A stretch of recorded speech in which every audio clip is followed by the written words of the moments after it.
Hey folks, I'm Camille Who Armstrong, the performing arts renaissance woman.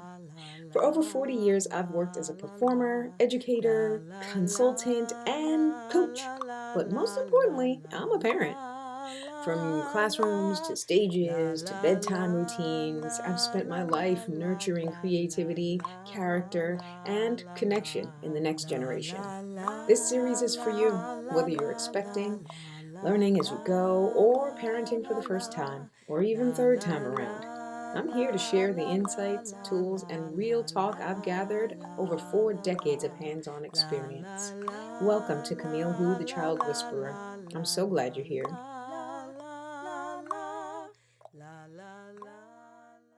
What happens when our children get so much that nothing feels special anymore? This video is about the dangers of buying stuff, so much stuff for our children. My dear parents, I get it. There are so many understandable reasons why a parent would want to buy stuff for their child. One is sometimes we parents feel like we want to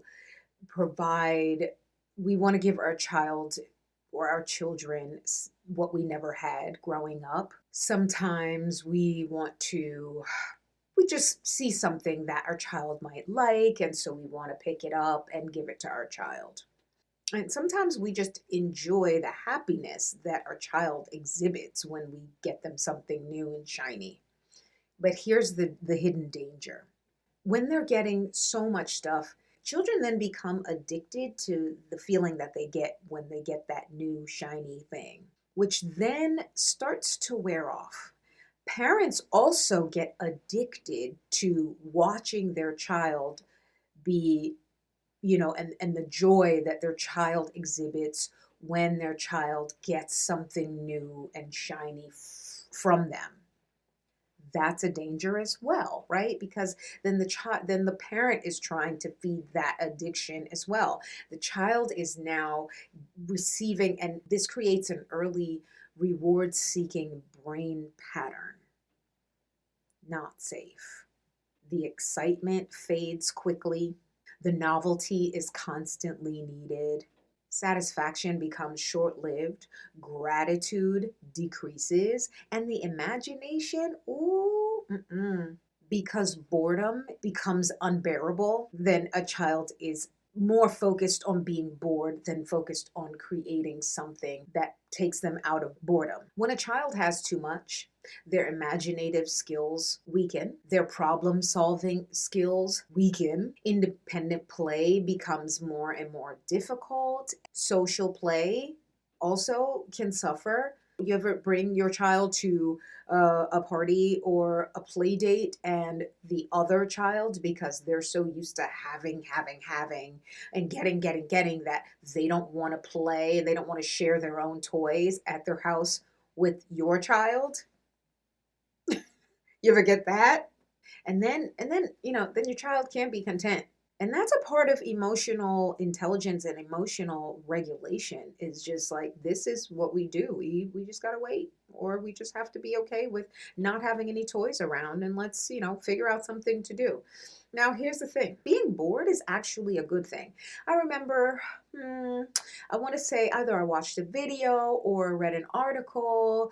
Either way, received some information about summertime and how summertime was, kids get bored, but it's actually good for your child to get bored, because that sparks creativity. That sparks the imagination. That's when the creation and the innovation starts to get born. New games get created. I mean, even children get out there and they play and then they hurt themselves and they have to go to the emergency room. But the point is, they're getting out there and they're playing. And that is so priceless in a child's life, and really teaches them so much more than if they had just a toy that they were sitting down and playing with. And I want you to think back to when you were a child. Now, say you are that parent that you didn't have a lot growing up, right? And so you are trying to just make sure that your child gets what you never had. But think for a moment that there is a balance to be had here. Instead of going the complete opposite direction and saying, you know what, I'm just going to give them everything that I didn't have. And, instead of satisfying that inner child of yours that, I wish I had this kind of toy. So then you buy that toy for your child when your child didn't really wish it. You wished it, right? So you're really just buying for yourself and you're not buying for your child. But think back when you didn't have the things, all those things that you wish that you had. What did you have to do? Like, for example, if you had you had one doll. Say you had one doll. Didn't you do and didn't you think of like every possible thing that you could do with that doll? Like, you played with that doll, you brought that doll to to grandma's house. You had a tea party with the doll. You let the doll slept with you at bedtime. The doll hung out with you in the bathroom while you were taking a bath. You created different ways to play. You played store with the doll. Or say it was a truck, the same thing. That truck drove everywhere, all over your house. Right? You hung out with the truck. The truck took out garbage. The truck was a digger. The truck did all these different things and all these different jobs around the house, right? But the bottom line is that your imagination was going. You were creating all these different ways to play with that one toy that you had. That is the birthplace. Boredom and having very limited things to play with. And I'm not saying don't buy any toys for your children, but I'm just saying that there is a balance to be had, and just, really limit it, right? And if you do get a bunch of things, because I get it, there's some cool things out there to buy for your child, and you think of your child, you're like, my God, they would play so nicely with them, or I would love to play with my child with this toy, or oh, I always wanted this thing, but okay, cool, that's cool, but don't that give it, like, I don't know, a couple weeks or something, or a few months even, and then when it's time to rotate those toys, get those toys that they play with all the time, put them in the closet, get a new set of toys that you've accumulated. The magic happens when your child is left with just one toy. And this also creates an opportunity for you to do make believe play with your child and teach them real life experiences through make believe play. Bond with your child. It also teaches your child how to be, it sparks their imagination. And watching children, observing children and how they think and what they pick up on, because they're paying attention to life situations as well. They're paying attention to the conversations we have on the phone with friends, or they're paying attention to conversations that we have with friends face to face or on the playground. So it will surprise you just observing what your child does with that one toy they have, or with the 4 toys that they have, or with the even 10 toys, but the 10 toys every, I don't know, 5 months or so that they have. You would be surprised with how they use it and what their imagination and where their imagination takes them. It's incredible to watch. And then you are responsible for the making of an innovator, someone who is creative but also has tapped into their creative brain, someone who is imaginative and is willing to try new things and think different ways and think outside the box and create what wasn't there before. What were some other things that we did? Because you didn't have all of those toys or all those things that you wish you had. You invented stories. You used your imagination. You went outside and you made friends. There's a concept in this day and age where it's okay for everyone to be isolated. It's crazy. This world of social media and being on laptops and being in front of iPad screens, how okay it's become that kids are not outside. I rarely see a bunch of kids outside playing anymore. And this is a human need. It's a human skill that we need to develop in order to learn how to have and conduct ourselves in relationships. Um, and it's a lost art. So, but those are one of those things that you learn to do because you didn't have all the things that you wanted to play with when you were at home, when you were a kid. If you got bored, you figured out what to do, you created some sort of game. Oh my gosh, how many times did I throw socks in the laundry basket and scored it? And how many times did I say, okay, if I hit that thing, that's 10 points. If I hit that, that's 5 points. If I hit this, that's 100 points. Just creating things that out of whatever you have at home, that right there is teaching your child how to be innovative. Innovative. And you have to be innovative in every walk of life, in every arena, in every sort of profession that they are in life.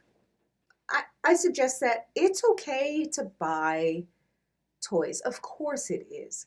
But make it meaningful, like or make it occasional every few months. And make it meaningful, like, oh, I'm so proud of you for, I don't know, behaving at the restaurant. And so, make it like that kind of reward. Or behaving at the restaurant 3 times in a row without screaming and without being impatient. And you waited so nicely and you spoke politely to the waitress or to the waiter, that kind of stuff, right? If these things are patterns, not like, oh, the one time you made good choices, you get a reward. No, because these are things that you're supposed to do, right? And as long as you as a parent are creating and upholding these standards, then your child should be following suit. And this is the expectations you have for your child. Once they show a pattern, right, a trend of doing these things, then you could say, you know what, you have been polite, you've been this, you've been that. Every time I told you to clean up your toys, you didn't give me a hard time, and you've been doing that every single time for the last week or for the last month. And I just wanted to give you this, right? And so there's that reward for doing a good job, for being respectful, for doing the right thing. At the end of the day, you want your child to not expect it every time they do well, but really it just sort of gives them the satisfaction of doing a good job, for doing good, and b, it gives them sort of a I don't know, it helps them to just feel good about doing good. Boredom, it is for us. It is not against us. I love when a child says, I'm bored. I don't say it. I don't know if I said it. Maybe I did. But I remember hearing or seeing a child say, I'm bored. And then the parent said, that's because you're boring. And the child's like, whatever. But what do? They end up creating something that they had no idea that was possible. And then you just really see how your child, you just see their mind at work. It's magical. Bottom line, fewer toys mean longer attention spans, richer imagination, greater emotional intelligence and emotional skills, better independent play, and more social interaction. Like your child then is okay and just enjoys talking to people. I've seen so many times where, and parents allow this to happen too, where it wasn't allowed when I was growing up, but I remember seeing, a child goes to a friend's house or whatever. You bring your child to your friend's house, and they say hi, and your child says nothing. How you doing, little fella?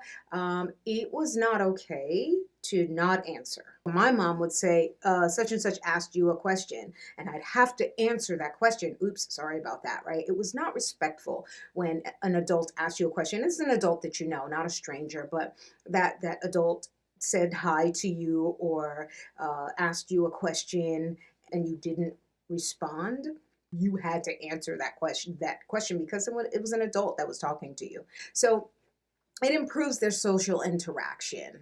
They are more likely to have conversations and better conversations with people because they are living a more well-rounded life, because they know they have a better understanding of life, of things and how things work, and so they're able to ask questions and talk more about things and start new conversations and such and such and such. You want your child to value more.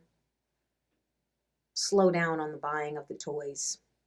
A lot of toys don't always mean a better child or a happier child. I am Camille Who, the Child Whisperer, and I am out of here. Thank you so much for watching this episode of Camille Who, the Child Whisperer. A heartfelt thank you to the generous supporters of the Books and Beyond campaign. This series wouldn't be possible without you. If you're a new or expecting parent, I created Better Parent, Better Future just for you. I empower first-time parents to embrace a positive mindset and navigate those early parenting years with confidence and joy. Click the link in the description to learn more or to find out how we can work together. Until next time, keep showing up, keep growing, and keep leading with love.